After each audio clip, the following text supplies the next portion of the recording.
Good morning and welcome to the Unitarian Church of Edmonton. My name is Gordon Ritchie, and with Karen Mills we have not only the honor of being the choir directors of our church choir here, but also your service leaders today. The Unitarian Church of Edmonton is a liberal, religious, multi-generational community. We celebrate a rich mosaic of free-thinking, spiritual questing individuals joined in common support and action. We welcome diversity, pursue the common good, and work for justice. We believe in a compassion of the individual heart, the warmth of community, and the search for meaning in our lives. We gather with gratitude this morning on Treaty 6 land. A treaty is an inheritance, a responsibility, and a relationship. May we be good neighbors to one another, good stewards to our planets, and good ancestors to all our children. Outside. The flags fly down the highway, hanging on to the back of large trucks or the chest of a man. Outside, there is grabbing and taking, a staking and restaking of territory claimed, the roads cut, the oil burned, blockades erected, and walls built. Outside, the borders between us are made visible in noise, colors, ballots, signs, and signals. Inside resides the breath of the common ancestors, the child who plays with no thought of malice, the heart tuned towards suffering, the taste of figs ripening in the lingering autumn heat, the sliver of an orange moon low in the evening November sky. Inside begins something you might call a prayer. Let us kneel down, not to God or nation or ideology, but to what is inside, a feeling, a connection, a welling like the waters at the very beginning of time, unpolluted and gently flowing, sweet and dark and healing. Let us kneel down to the persistent possibility that the life and love within prevail. Let us release what is inside outward in beauty, spilling towards each other until all merges. Unstoppable well of knowing that we will ever be saved by one another. The delicate flapping wings of a butterfly have the power to set molecules of air in motion, in turn moving more molecules of air, a tiny act that eventually is capable of affecting weather patterns on the other side of the planet. This notion comes from a concept within the chaos theory called the butterfly effect. Simply, the butterfly effect refers to a phenomenon in our Earth or world in which a small change in one place can result in equal or greater changes elsewhere. This may seem crazy. A tiny butterfly changing global weather? Not only is the butterfly effect a real scientific theory, but it's also an intriguing philosophical idea. I say all this because the butterfly effect affects the way I live my life and the decisions that I make in a way that no ideas about God ever have. I'm no meteorologist, nor am I a qualified entomologist, but ever since learning about the butterfly effect, I've been attracted to it because it demonstrates an important principle that is often forgotten. Namely, each of our actions have effects that are more profound than we think. Interconnection is a major theme found in nearly all of the world's religious and philosophical traditions. The interconnectedness of our universe is also one of the most significant revelations of physics. All components of matter are interconnected, interrelated, and interdependent. As Unitarian Universalists, we affirm and promote our responsibility to remain aware of interconnection through our seventh principle, respect for the independent web of all existence. Attention to interconnectivity reminds me, despite the many socio-political forces that work to divide us from one another, that I am never alone in this world. It reminds me that each decision or action I make has reactions, and that those reactions reverberate as waves move back and forth across our globe. This compels me to live my life aware of the consequences of my daily actions, from the purchases I make to personal interactions with others. I certainly do not always succeed, but I try. My awareness of interconnectivity and efforts to work against the illusion of division remain my most significant spiritual practice. The spiritual practice also gives me the ability to stand in awe of interconnection, in awe of the butterfly effect and the power that comes with it. In rare occasions, I'm reminded to stop and appreciate the divinity of interconnectivity revealed before my very eyes. This to me is awe-inspiring, and this to me is divine. What does deep spirituality feel like to you? Spirituality is impossible to define and difficult to describe. For me, it feels like connection. Connection to myself, to others around me, to the earth and all of creation. Connection to myself feels like deep peace, awareness, calm, authenticity.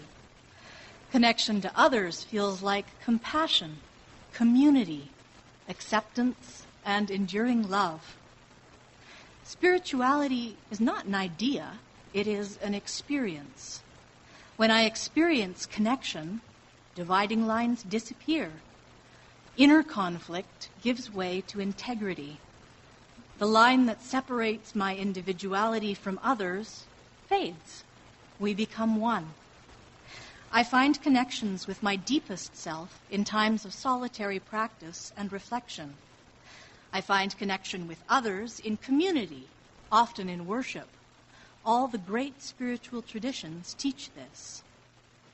Today, the connection with creation, with the earth and the cosmos, may be the most difficult. We live in artificial, controlled environments that separate us from the natural world.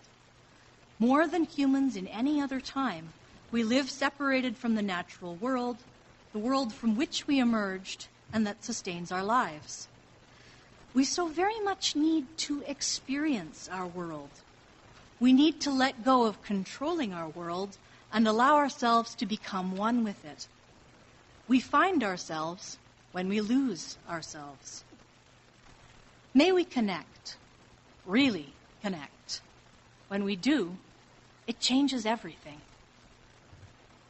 It seems fitting that for the first service of the new year, we affirm our connection to the earth and to each other. And so this morning, we offer you a water communion. Our water communion will be divided into 4 parts. In the first part, we'll focus on how water reminds us that while some have abundance, others struggle in scarcity. The second part addresses travel, movement, and change. In the third part, we look at how water reminds us of life's storms, our concerns, our worries, frustrations, and losses. Finally, we are reminded of the well springs in our lives. During each of these sections, you will be invited to come forward and drop a pebble into our bowl of water. You may find that one or more sections resonates for you. If so, you are more than welcome to come forward again. Our gathering here, the sharing of our experiences, our joys and our sorrows, brings blessings to this water. Spirit that flows through all things, add your blessings to this water and teach us its wisdom. Teach us the wisdom of water, that life will have its falls sometimes, like a mountain stream tumbling over round stones, sometimes like threads of rain spun from clouds, sometimes in breathtaking cascades. Teach us the wisdom of water, that each fall is infinite. Each ends in contact with the earth.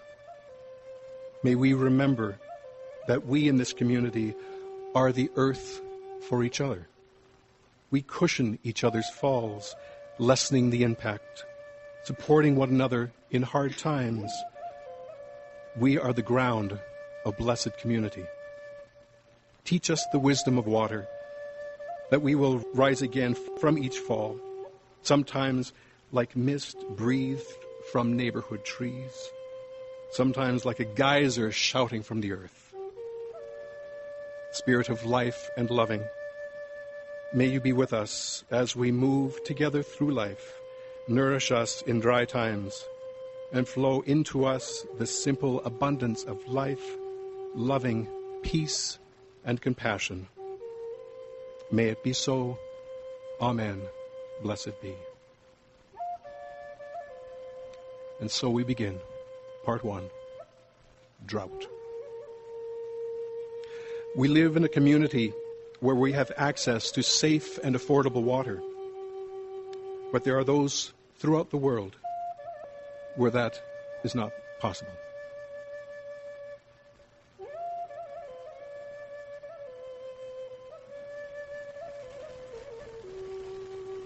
Spirit of life and love, help us to embrace fully the sweet and the bitter moments of our days.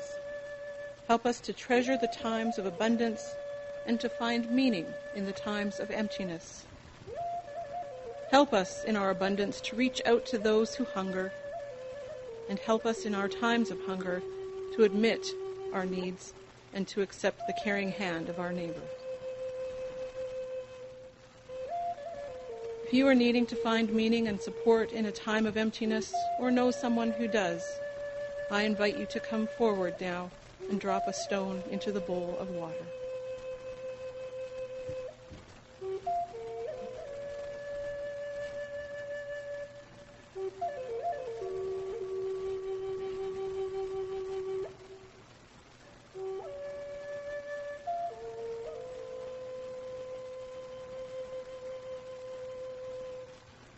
Let us now think about how water reminds us of the changes and transformations in our lives, our journeys, whether spiritual or physical. Early spring awakens memories of a deeper cold and hopes of a warmer wetness, sprouting seeds and budding branches. Gray trees on gray sky screen eyes from all that lies waiting. The color of a million flowers, the feathers of migrating songbirds, the blossoming smiles of friends. Soon we will no longer look out to the night stars to guide us. Soon the path will be lit and our tasks certain. In the warming days we will plant our future, uprooting useless skeletons of last year's harvest, breaking the clods of indifference, carefully pulling the weeds of neglect so that roots can stretch. Before the harvest moon rises and we wait again, images of still distant summer days awaken thoughts of a time when all is done that can be done. Then the harvest, then the transformation, then the baking, then the bread. All we know and love is in this cycle. All that has been or will be is in this loaf. Take it, break it, give thanks, and pass it on. If you're experiencing change or transformation in your life, or know of someone who is, I invite you to come forward and place the stone in the bowl.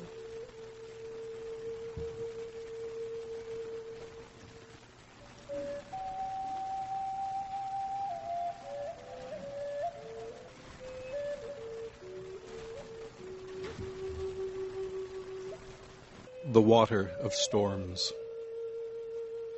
Now it is time to reflect on how water symbolizes the storms in our lives, the concerns and sorrows, confusions and frustrations.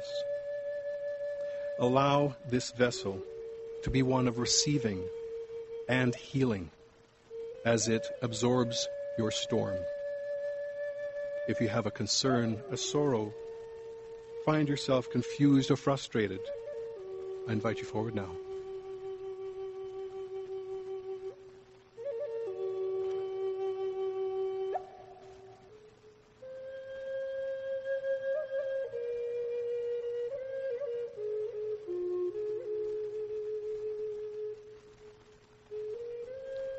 As we conclude our water communion, I invite you to bring your focus to the well springs of your life, the water that sustains you when you are feeling empty, the joys that give you hope and raise you up. If you are experiencing a joy in your life or wish to acknowledge a celebration or a milestone, I invite you forward now.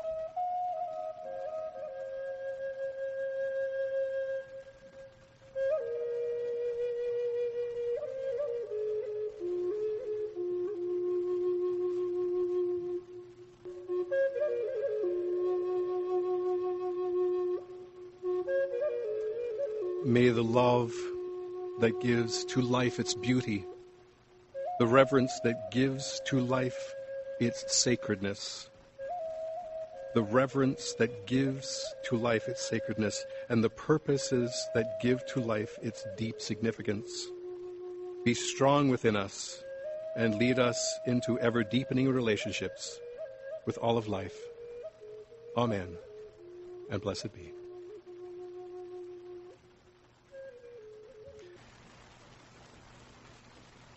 Hear me, 4/4 of the world, a relative I am. Give me the strength to walk the soft earth. Give me the eyes to see and the strength to understand. Look upon these faces of children without number, that they may face the winds and walk the good road to the day of quiet. This is my prayer. Hear me.